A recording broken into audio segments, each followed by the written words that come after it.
November 8th on Jocks, Mac and Cube in the morning. Listen online, jocksfm.com. The app is in your app store, iPhone, Android. You can download that for free. Listen on the go. Get your podcast there or at jocksfm.com. You can also catch the podcasts online, jocksfm.com at the app. But you can also find us on YouTube through the app. Search Jocks945. You can watch us live on YouTube each and every morning. Or just tell your home smart speaker to enable the Jock skill. Bill Smith Buick GMC is the GMC Dealer of the Year, the national champion of GMC dealers. Just take the short drive up to Coleman. You'll see what I'm talking about. Tons of deals on the lot, like a GMC Sierra 2500 Denali Ultimate. Take $12,000 off the sticker. You'd pay $97 other places. At Bill Smith, you're paying just over $85,000. Deals like that keep people coming back. There's a reason why 75% of their business, they're repeat customers. That's because they have a better experience when they shop with Bill Smith. So take the short drive to Coleman. You'll be glad you did. You can also shop online, have it delivered right to your driveway at BillSmithBuickGMC.com. All right, so yesterday Notre Dame doesn't get in to the college football playoff. And not long after that announcement was made, Notre Dame football's Twitter account releases this statement. As a team, we've decided to withdraw our name from consideration for a bowl game following the 2025 season. We appreciate all the support from our families and fans, and we're hoping to bring the 12th national title to South Bend in 2026, -- whatever, the 2025 Notre Dame football team. I'm going to start with this, Greg. Number one, I would need the details as to how that was agreed upon, because watching how certain individuals in that uniform play this year, I very highly doubt that everyone in that room volunteered to not play another football game. That's just my opinion on it. And sometimes, whether it's peer pressure or you're overridden by seniors or the administration makes a decision, I don't have the full details into how this went down. I've had some people tell me some things. We'll ask Brian Driscoll about it in our next segment because I'm not going to do that because I don't know. But what are we doing? You don't get into the playoff. Your wish is not granted, so you forfeit all other games. And I guess it's time to have this conversation again. I'm going to try to do it very briefly.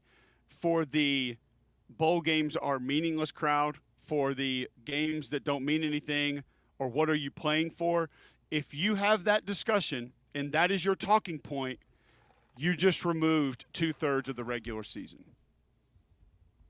So you're taking over half the regular season and you're putting it on the shelf in that category of games where nothing's being played for. Because we don't need to get too far into the season that teams are out of the running for their conference championships and they're not in the running for the national championship. So why do you watch those? And why do we play those? And why are you not tooting that horn weeks 3, 4, 5 by saying, why are these two teams playing? There's nothing to play for. Is it just the happiness of keeping the other team potentially out of it? We're supposed to play the games that, like, there's our season. By golly, we knocked them out of the conference championship race. That's enough to play for? Here's the way that I would state that to anybody that wants to play that game. Are we keeping score? If the answer is yes, then I got enough to play for. Because I would like to kick your ass, and I would like to win the game. That's all you should need. That's all I need. I don't know when these, like, insurmountable objects of accomplishment had to be placed in front of everybody to go play a football game. You know how many kids on Notre Dame's team right now will never play another football game now? And listen, it's the almighty Notre Dame. I get it. 7,057 All-Americans, whatever it is. I got it. All the Heismans, I understand. All the draft picks. There are multiple players on that team that will never play another football game. And I bet they wanted to. I bet when it was presented to them that way, if they could hop in that DeLorean and go ahead and look at it and then come back and maybe have an understanding of what it was going to look like, I bet they'd want to play in that game then when they saw, oh, I didn't get drafted, or I didn't want to play in the UFL, or I didn't want to play AF2 or whatever it was, and they're not going to get another football game. I Bet they would have taken the opportunity here to go play in another football game, and now they're not going to get to. What point are you proving here? It's to me, Greg. This is the ultimate in a sign of petulance. It's the ultimate arrogance. Is that if we're not good enough for your playoff, we're not good enough for your postseason in general. And the disappointment. This is very similar to a lot of other things we've talked about in college football recently. The disappointment in this decision pales in comparison to the length people will go to defend it. That's what's really sad. What's really sad is how many people will bypass competition and doing what you signed up to do. Like when you signed up to play football at Notre Dame, you didn't sign up to play in the college football playoff. You signed up to play football games, to be on the team. If that's not accurate, feel free to buzz in or feel free to tweet in and let us know where I'm wrong on that. You signed up to put the uniform on and play in games. It's not your God-given right to be in the college football playoff. So just the level, the length that people will go to defend this GMAC is 10 times more disappointing than the fact that this administration steps up and says, yeah, we're not going to go to a bowl game because we didn't get into the playoff and our feelings are hurt. Well, I think there's a lot of different angles to this. They're sitting there and basically saying, well, why would we help you when you haven't helped us? Why would we go and play in a bowl game and garner a massive rating for the college football playoff or for the college football world when you haven't helped us? And what I would push back on that, like that's what my Notre Dame buddy was trying to explain to me. Why would we help ESPN when ESPN hasn't helped us? I gotcha. Just making sure. Do you realize how many resources I individually have put into trying to promote Notre Dame, support Notre Dame, tell Notre Dame's story? Sean McDonough, Cole Cubelic, others, like a lot of us are personally invested in Notre Dame's success and telling their story. Like I spent money at the Notre Dame bookstore last year. To me, it's a little excited. And I do think there is some petulance here for sure. But to sit there and say, I'm taking my ball and going home, I understand why. I get it. You're disappointed. And in the immediate aftermath of that disappointment, you make a rash decision. But in a week, when cooler heads prevail and other teams are preparing to play and you have 15 extra practices, don't lose sight of that. The 15 extra practices just for development of your young players. If I'm a true freshman on the team, I'm remarkably disappointed. That's 15 practices that I could have gotten to maybe get myself into a position to maybe compete for a starting job next year.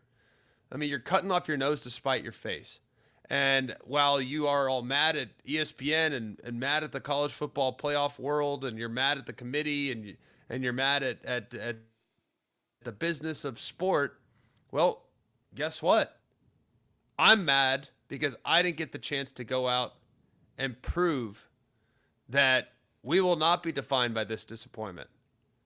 Like, there's two ways this thing can go. I said this last night as I was taping the podcast. There's two ways this thing can go. One, it can serve as a galvanizing effect. And guess what? Everyone's, the losses were weeks 1 and 2. Yeah, guess what? In the year before, you lost to NIU in week 2. Guess what? You need to adjust your process with how you're starting the season, clearly. Like, you didn't play well in the first. Yeah, you beat Notre Dame or you beat A&M in the first game of the season in 24, but you lost in week 2. You in the first 4 games are 1 and 3 in the last 2 years. Like, you at some point have to take some ownership over that. And you at some point have to acknowledge, like, all right, we got to adjust our processes. So I think this can go one of two ways. One, it can serve as a galvanizing force in the offseason that increases the level of urgency throughout spring and summer. It could serve as a galvanizing force in creating urgency and starting fast in week 1 of the season. And you can be a better team because of it, because you don't want to waste a failure. or you can go to the other side of the coin, and you can become this victim mentality. We got wronged by the world. It's not our fault. It's the system's fault. We're just the victim. We did everything that we could do, which I think is completely fair. They are the victim in this scenario. But I can promise you I would never adopt a victim mentality, ever. Because I think it's weak. And I don't think Notre Dame needs to adopt that mentality either. And right now, can we just make it real simple and say, like, when you started talking about the avenues, the different directions this can go, you can be Georgia, you can be Florida State. That's what I was going. You can go out and you can exercise some demons and stomp a mud hole in somebody, or you can cry woe is me and let it define your program and let that victim mentality penetrate the locker room. And Florida State's record since their disappointment, do you realize what it is? It is a really rock solid, strong 7-17, and that's not even including the bowl game beatdown that Georgia put on them. So I think you got to be real careful here if you're Notre Dame. I really do, because I think a victim mentality in the locker room is the worst thing you can have. The worst. I understand that there's maybe a bigger point to be proven here. I understand that there's a stance that's potentially being taken, but number one, you're Notre Dame. At the end of the day, I don't really feel like the point that you're attempting to be proven is one that you need or have to do. And if the playoff expands next year, you get an easier path to get in anyway, which we all think that it's going to be expanded at some point in time anyway, just a matter of when. Why not go into this game if you want to? If one of the ideologies here is that there's going to be guys that sit out, there's going to be guys that opt out, there's going to be guys that go get ready for the draft. Okay, let all freshmen and walk-ons play. That development time, that actual time played in a game against live competition, how valuable would that be? There's not that many first-round draft picks sitting on that football team right now. There's some really good players, and there are probably 3 or 4 of them that are in position. So even if you wanted to go past that, because honestly, you don't have to be a first-round draft pick anymore. You can be 7th-round undrafted free agent, and guys are going to try to go train or whatever. But you're telling me that there's not – I mean, LSU played in a bowl game a couple of years ago with like 36 kids. So the numbers game I don't feel like is applicable here. I really don't. Play your younger guys, play your walk-ons, play guys that have been a part of the program, play kids that didn't get to play much this year, take your month to get them ready, and go out there and compete in a football game. I thought that when you put a team together, that the goal was to go out and compete and prove yourself. And by the way, football games are fun. Like, who doesn't want to play in football games? I'll go a step further with that. Who doesn't want to watch these football games other than Gerard, who's tweeting at me right now saying, just cuz, C-U-Z, you now have to watch weak-ass teams instead of good ones in your meaningless games. Like, guys, I like football. I watch football. I watch Maction. I had Cal Poly on the other night because it was the only game on when everything was said and done. I just like to watch football. And I feel like there's a lot of people like me. You put a football game on at 4 o'clock in the afternoon when we're winding down for Christmas holidays and there's nothing else going on, we're probably watching it. I like tackle football. And I don't have to have Notre Dame in every game to watch, or Auburn, or Bama, or Ohio State, or Michigan. I just like watching football. And it makes me want to puke all these people who are like, oh, these meaningless games, take these games away. If you don't want to watch them, that's your prerogative. I actually enjoy them and want to watch them. I need more football in my life. And maybe my brain just cannot fathom the people who are walking around that want less football. I don't get that. I don't get how you can say you love football but want less of it. Like, I don't care if it's the Ploulan Weed Eater Bowl. I don't care if it's the snakeskin bowl. Like, I don't care. Is it live tackle football, and are we keeping score? Yes, it's on it's on TV. Put it on. Now, I might be doing some other stuff. I might not be on the edge of my seat the whole game, but I like watching tackle football, man. And these people that are seemingly coming out of the woodworks that don't like football yet say they like football, I need to know what's wrong with your brain.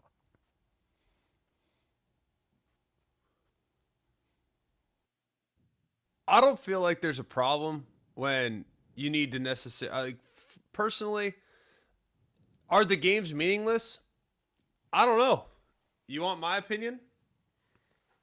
The Capital One Bowl that we played in, also known as the Citrus Bowl, that still went in our record. That still propelled us to 10-win season. That team will forever be remembered as a team that won 10 games. That people still talk about that game. Like, it's a part of your story. It's a part of your legacy. Like, you only get so many of these. And I think what's funny, lost in the quote business of sport, and whether you want to watch it, not watch it, I really don't care. Whatever you choose to do, there's millions of people that do watch it, so that's all that really matters. Like, clearly the bowl sponsors are being served, and a lot of people are interested in the postseason. But I think what people lose sight of, and adults forget this because they don't remember, because some haven't played football in 30 years, 40 years, 50 years, 60 years. Playing the game is like legitimately fun. And I forgot that even when I was in the NFL and you'd play in the preseason and then you wouldn't play for a year.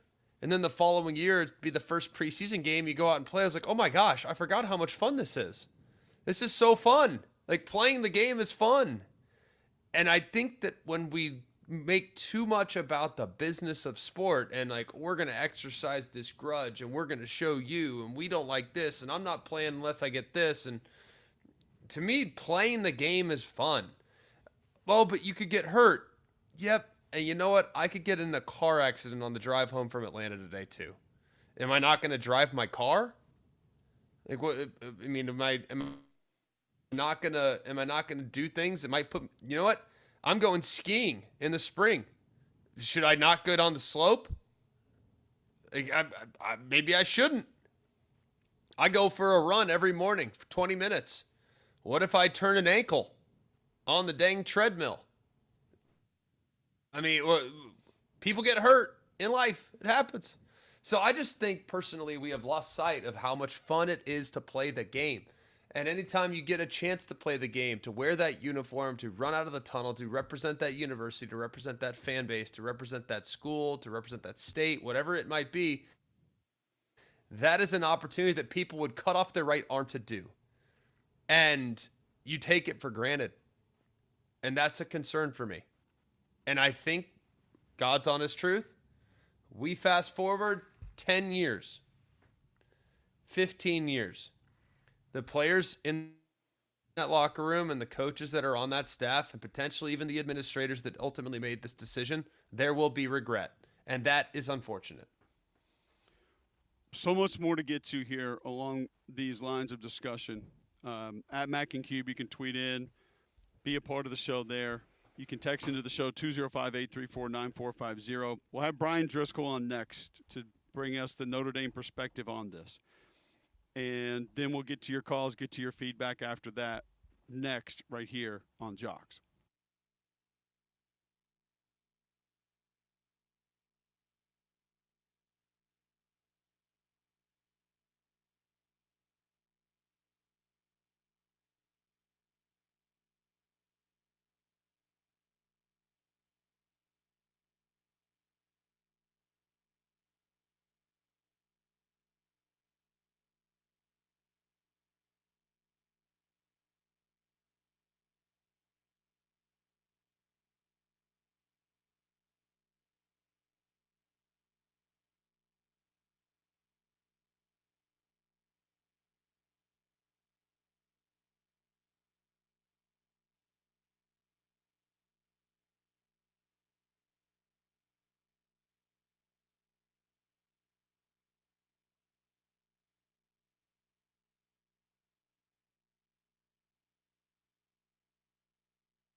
All right, welcome back in. McElroy and Cubelic in the morning. It's 8:22 Monday, December 8th, right here on Jocks. Brian Driscoll going to try to bring some sense to this Notre Dame perspective here in just a moment. First, I'm going to tell you about Game Day Men's Health. You guys have heard me talking about them. If you're lacking sleep, lacking energy, feeling on edge, Game Day Men's Health wants to help you today. All you do is sign up for the free consultation at GameDayMen'sHealth.com. You get the free PSA test, free testosterone test, and they're going to help you feel better by presenting to you your baseline health right there and the different ways that they can help you, like a weight loss program, peptides, different things they have in stock. Just go get the free consultation today, GameDayMen'sHealth.com. Let them see what they can do for you. Holistic approach to health and wellness, locker room environment, minimal upfront cost from the programs they offer.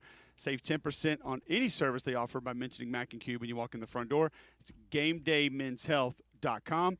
That's GameDayMen'sHealth.com. All right, let's go to the Higginbotham hotline now. Brian Driscoll covers Notre Dame, joining us to kind of discuss where this whole thing is. Let's start with actually getting in, Brian. I know there was obvious disappointment with this Notre Dame football team. What arguments would you put towards the front of the line of why Notre Dame who should have been in and maybe who they should have been in front of? Well, I think the biggest thing is if you look at the entire criteria of what the committee looks at, I think the biggest frustration for me is for the last month we've heard nothing but very minimal arguments on just a small part of the criteria, head to head, which is an important piece, right? Or, okay, here's your record against top 25 teams. And everybody will say, well, Bama's got 4 wins over top 25 teams. No, they have 2, because you don't get credit for someone was ranked a month and a half ago. You get ranked for people who are credit now. So I think when you look at Notre Dame's resume, you look at all the computer models that project where they are. They're ahead of Bama and Miami and Oklahoma in every single one. They have one of the best combinations of offense and defense in the country. I think the list is like Notre Dame, Oregon, Texas Tech, Indiana, Ohio State are like the only teams with top 20 offenses and defenses in scoring. And a team that obviously their losses are good, but you have to have more than just your losses.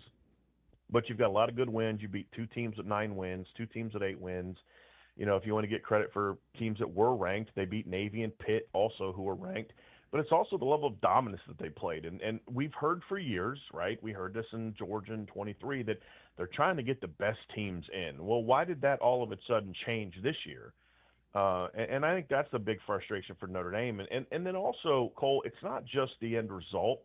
It's the process that got them to the end result, the way that it happened. So Notre Dame for 4 weeks is better than Alabama, but then Alabama goes on the road against a 5-7 Auburn team who doesn't even have their coach anymore, gets outgained by over 130 yards, but they have some gritty 4th down decisions. I mean, what about the fact that they shouldn't have needed gritty 4th down decisions to beat a rival on the road? Notre Dame also played a rival on the road, and it was 42-6 going into the 4th quarter. I think that's the frustration. So Notre Dame's ahead of Bama for 3 weeks. Bama barely beats Auburn, gets destroyed by Georgia, and that somehow convinced the committee that no matter what happened in the SEC championship, they were going to stay ahead of Notre Dame. I think that's also the frustration. It's supposed to be about the best teams, right?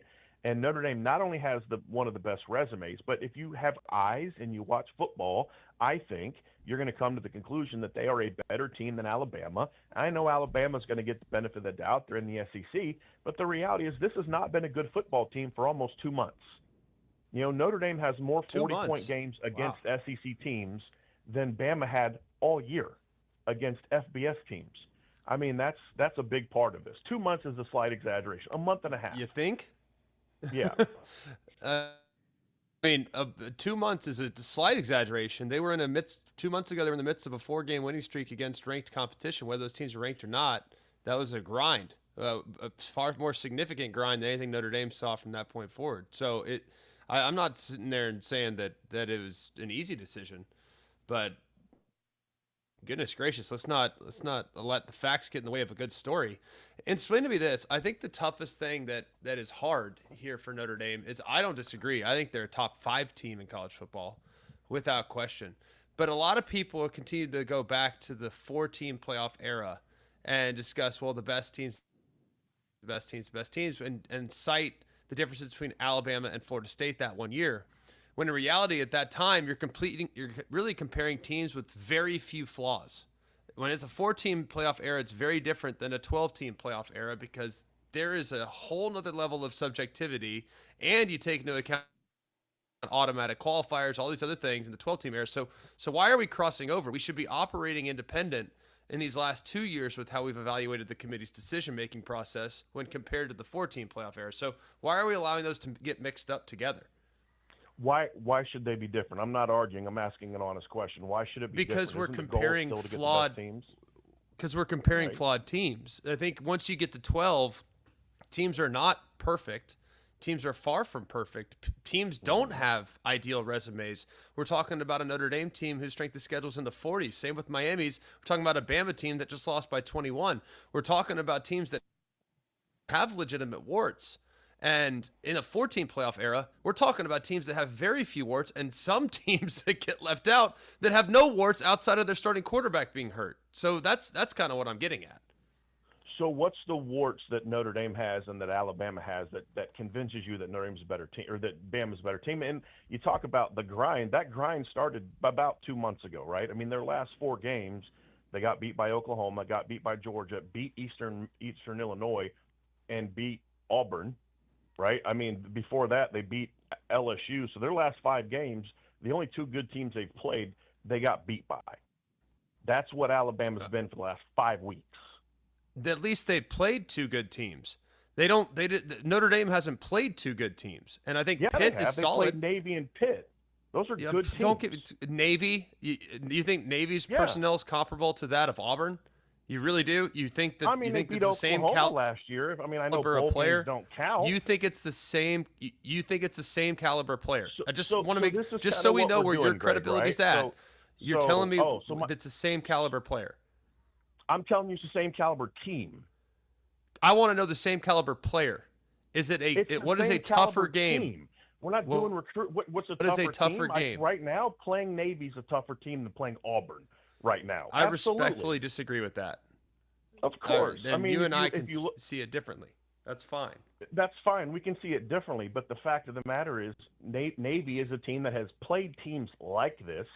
Pitt is a better team than Auburn. If you just want to go with that. I mean, that's a better team than what Auburn. I'll give you that one, but I think Oklahoma's a better team than Pitt. I'll give you Pitt over Auburn all day every day. And they lost. Correct. Would you argue Navy's a better team than Florida State? Yeah, caliber player. I mean, it has better players. This is what we're looking at, right? So, like, for example, the committee says, well, we went and rewatched the Notre Dame Miami game. Fine, Miami dominated that day. I've never denied that. Did they also go back and watch the Alabama-Florida State game from that same week? I mean, if we're talking about the entire season, right, absolutely they should. And the reality is that Bama's going to get credit for saying, oh, we played a gauntlet. Yeah, they played a tough schedule. No one denies that. Are they a good team? Right now, they're not a good team. They haven't been for a while. The metrics tell you that. Notre Dame ranks ahead of them when you look at what the data the committee looks at. Relative scoring, relative defense, points per play, points per yard, scoring strength margin. of schedule. All those things. Okay, strength of record. 2 advantages. Strength of schedule, strength of record. That's it. That's the 2 advantages that matter. You just said literally all the metrics that the committee looks at. That's not true. Right. That's not metric, true, Greg. I'm talking about the data that goes into how good are you. Bama's 2-2 against top 25 teams. Notre Dame's 1-2. Advantage Bama. Bama has 5 quality wins. Notre Dame has 5 quality wins. Bama has a better strength of record and strength of schedule. Give you that. Notre Dame has better. Was there an emphasis this year on emphasizing to a higher degree strength of schedule? There was also an emphasis on because of the SEC being mad that they're 3-loss teams with losses to unranked teams that were 500, that they have to look at not only strength of schedule, which you guys talk about a lot, rightfully so, but also looking at the data, the metrics that lead to this, which is why there was an emphasis placed on all the different data. But the problem is the conversation always gets slanted to the one thing that's going to favor the SEC is the strength of record because of the fact that they have so many more teams ranked. Some years that's justified. I would argue this year it wasn't justified. I would argue teams like Missouri and Tennessee shouldn't have been ranked as long as they were. And they finally got exposed when they played good football teams. I mean, I think I saw somewhere that Vanderbilt, Missouri, and Tennessee have a combined 0 wins over ranked teams. but they're going to get the benefit of the doubt over other leagues because the assumption is that the SEC is better than everybody else. I would argue the SEC is definitely deeper than everybody else, but I don't think it's necessarily this deep league that needs 5 to 6 to 7 teams in the playoff, like the commissioner said. And the notion is you can just take these two things and say they're better here. And those are important data points, which is the only reason Alabama's in the conversation, and say we're going to ignore all these other things that don't go their way and just focus on this thing right here.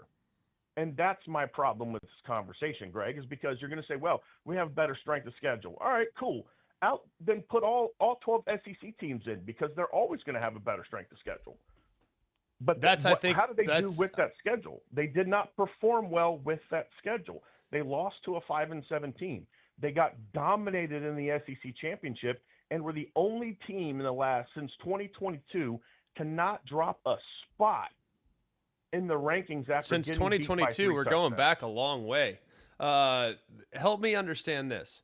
So Notre Dame gets to operate independent of everyone else's rules, right? Which, by the way, I would do the same dang thing. What's the rule that says that you can't be independent? What's the rule that they're operating independently of?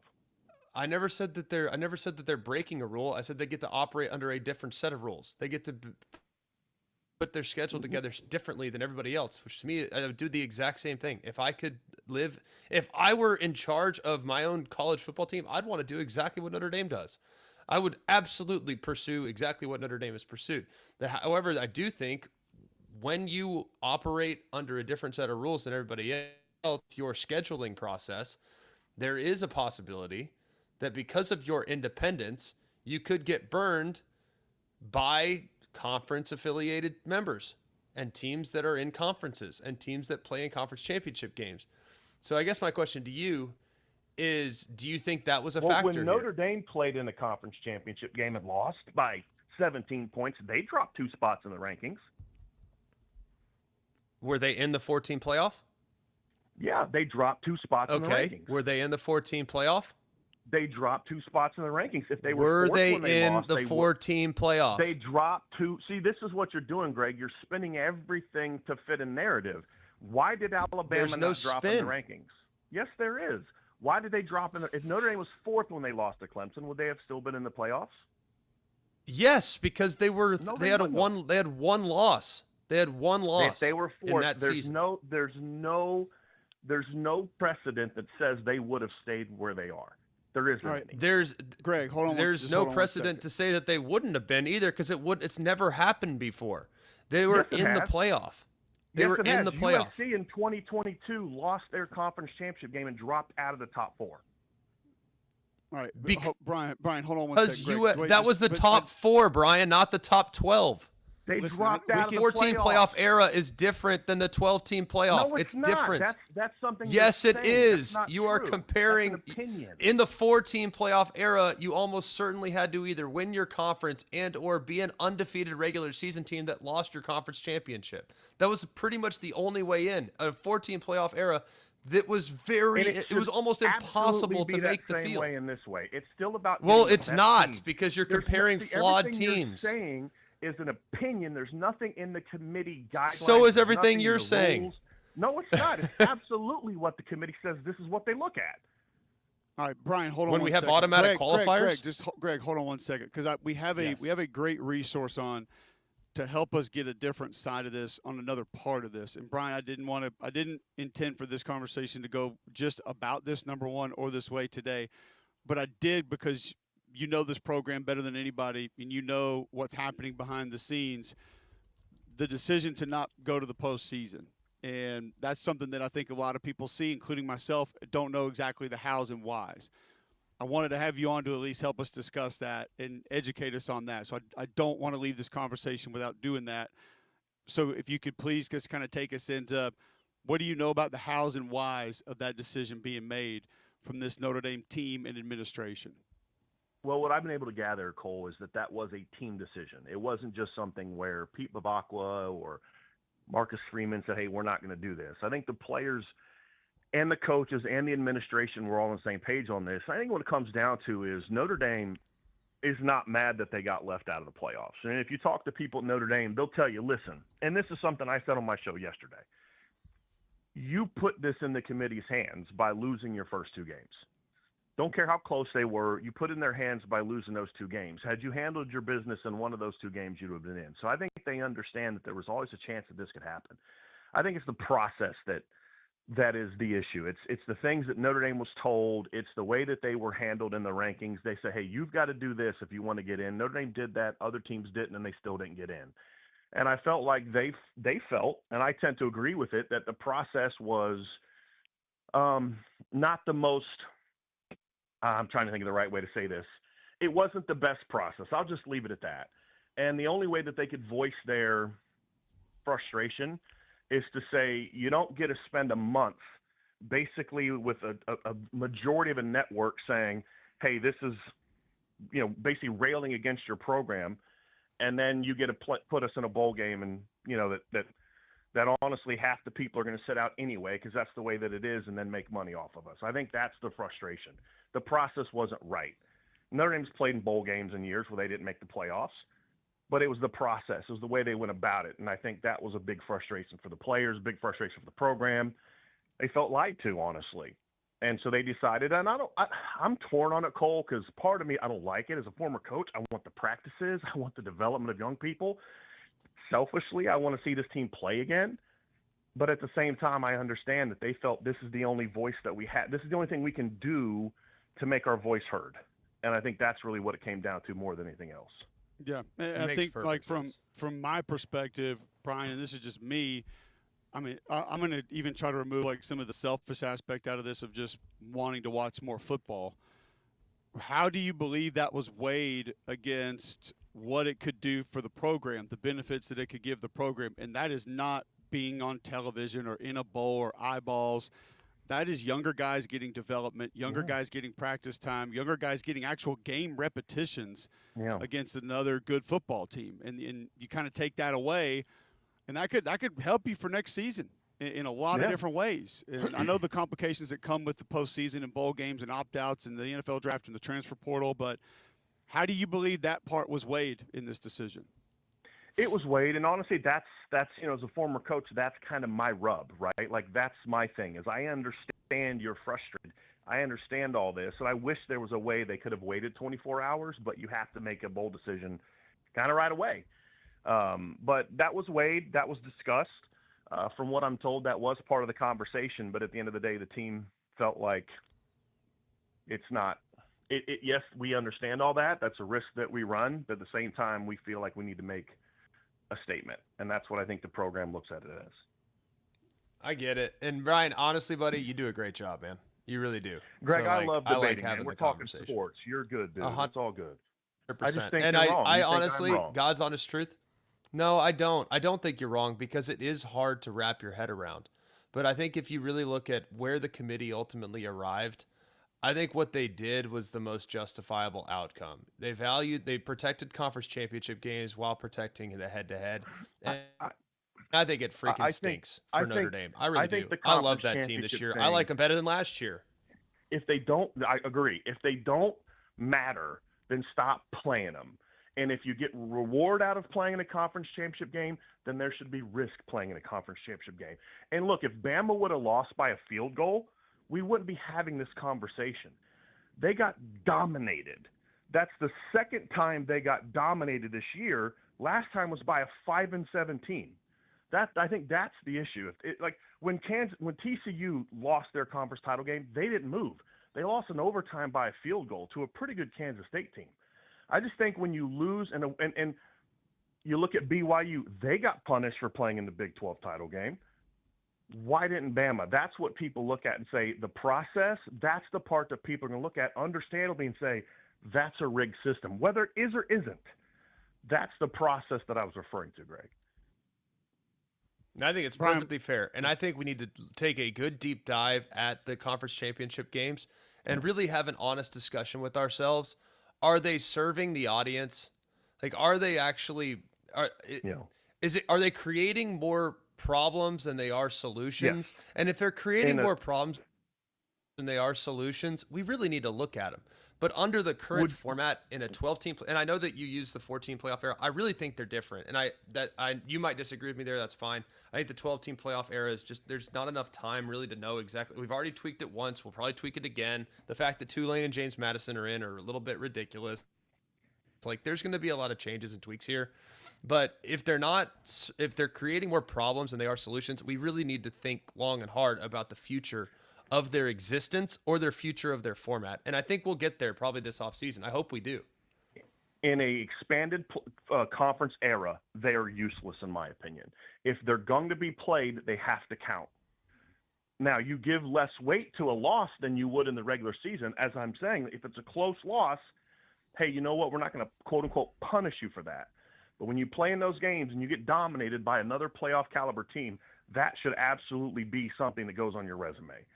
Absolutely. And that's my point, is it has to count to some regard. And if it's a lopsided game, then it should matter. Georgia could have benefited from playing, right? But if you lose, you don't have any punishment whatsoever. I think that's the issue. The games either count or they don't. And there has to be context. It's not just like in any normal regular season game. But this is also the 12th game, the FBS team that Bama played. So it took this game to play the same number of FBS games that Ohio State, Notre Dame played, and teams like that. So I think it's a 13th game, loses a little bit when you played Eastern Illinois 2 weeks ago.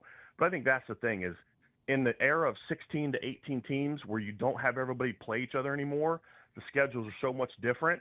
Look at Duke playing in the ACC title game. They never played Miami. So I think in this era, it just has to be done away with, or you have to say it has to start counting more. That's you make a very fair point on if you are going to be rewarded for it, it's also fair that you're dinged for it, depending on how it goes. Was this going to be Pop-Tart Bowl versus BYU? Was that like the invitation? That's what we were told. Game? It was never officially announced, but we were told that's what it was going to be. Yeah, which would have been a fun one also. It would have been awesome. But see, that's programs. the thing, though. So you're going to leave us both out, but then try to spend the whole month advertising and selling the game as the best teams left out, and you're going to make money off that. I think that's where they were like, nah, screw that, honestly. Yeah, I mean, I'm not saying I agree or disagree. I understand it. It's like, I understand it, but I still would have liked to seen this team play. Yeah, it's like I say about a lot of things in today's college football, Brian. I don't like it, but I understand it. I think I understand this one a little bit less than some of the other stuff, but it's a point's trying to be made, and we'll see how much change is invoked by this moving forward, man. Really appreciate the time today. You do an awesome job. We love talking sports and college football with you. Let's do it again soon. Appreciate you. See you guys. There you go. See you, Brian Driscoll joining us on the Higginbotham Hotline. Talking to us from a little bit of a Notre Dame perspective. You can find him on Twitter at CoachD178. Find his work at irishbreakdown.com. They do some YouTube videos and stuff, X's and O's. It's really cool stuff. Anytime I need to learn a little bit more about Notre Dame, that's where I go because those guys do a great job. He does a great job. I really do. I really like him. I've watched his stuff a lot. And I think all the guys that cover Notre Dame do a great job. And I understand their frustration. I really do. I just don't want a lot of these, like some of the things that have now been said, there are some inaccuracies, I feel like, that are coming out right now, and there's some revisionist history, and we got to make sure that we don't allow that to penetrate the conversation. But I don't blame the frustration at all. I would be in the exact same spot that he's in.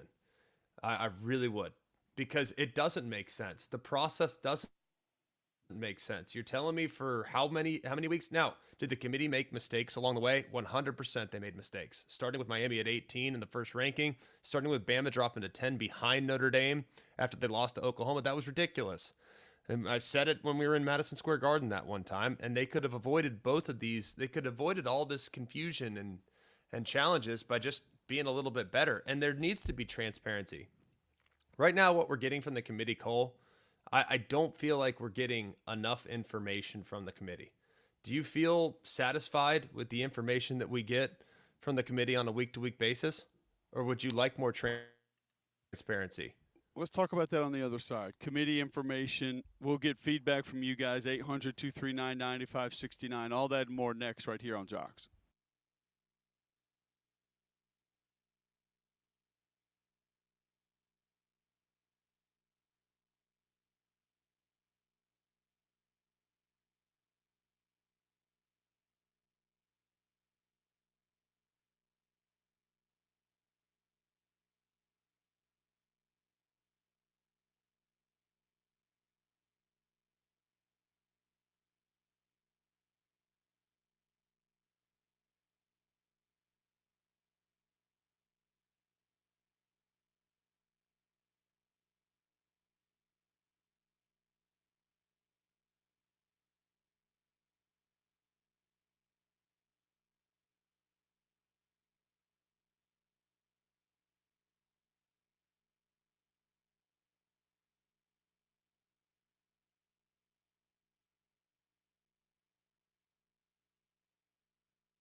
All right, welcome back in. McElroy and Cubelic in the morning. Listen, good conversation there. Some back and forth. People are going to see things different ways, and that's all right. We're going to share our opinions, great. and we want to hear opinions of other people who don't necessarily view things our way. The governor of Utah has chimed in, Spencer Cox. He quotes Notre Dame football statement, says, "This is absolutely the right move. Getting embarrassed in a bowl game against BYU would be really hard on the program. Much smarter to avoid playing tough teams so you can keep your brand intact." Yikes. Is it an election year? Why are we have so many governors getting involved lately? They're college football fans. They're just like I love us. Politicians, they're just like us. Who used to, like Us Weekly used to do the celebrities, they're just like us, like taking out the trash and washing their cars and whatnot, like not returning their shopping carts. Politicians, they're just like us. They like college football. They have voices that they want to be heard in and around college football. So there you go. Listen, if you're trying to get into a new home there around Birmingham, go to GustyGoolsGroup.com right now. Button at the top right-hand corner of your page. You can fill that out with very little information. They're going to tell you what they think they can get for your house. They can also help you find homes that are coming to market in the Birmingham area. Why, you might ask? Well, they've served more than 3,000 home buyers and sellers in the greater Birmingham area. Gusty Gools Group wants to help you. A lot of different ways that they can do it. Brokered by eXp Realty. Google Gusty Gools Group. You're going to see over 850 five-star Google reviews. So go to GustyGoolsGroup.com. Check out what they can do for you. Google Gusty Gools Group. See what other people are saying. Or just go to your phone and call 205-542-1996. That's 205-542-1996 today and start packing.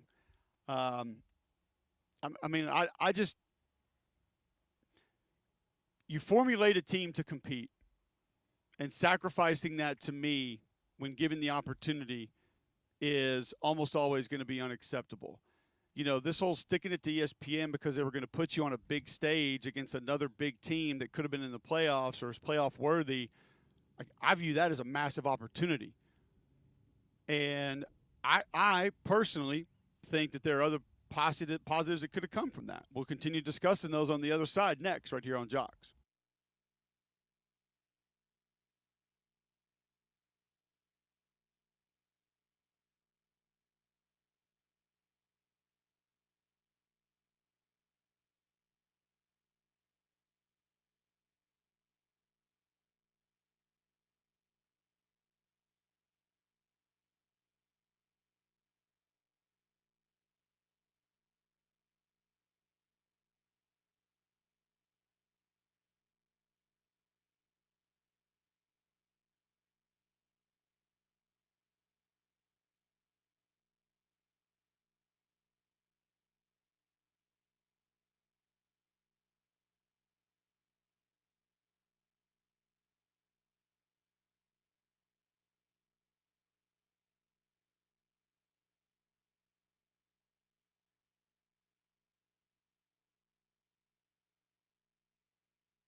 One thing that I will say about all this is when you talk about narratives and wanting to change narratives, how much carryover effect could there be from a dominant bowl performance? I know it's not the end all be all. I know that teams aren't going to go in and you go beat BYU by 17 and automatically say, well, you're definitively in next year. But, however, I do think that we're talking about human beings here, right? It can shift perception just a little bit, and it can help build the perception of what kind of football team you are years down the road. I don't know. Just seems like another way that you want to go in there and want to compete and prove what you were to a lot of different people. So more on that conversation. Tyler Watts gives us his perspective from inside Mercedes-Benz Saturday afternoon next on Jocks.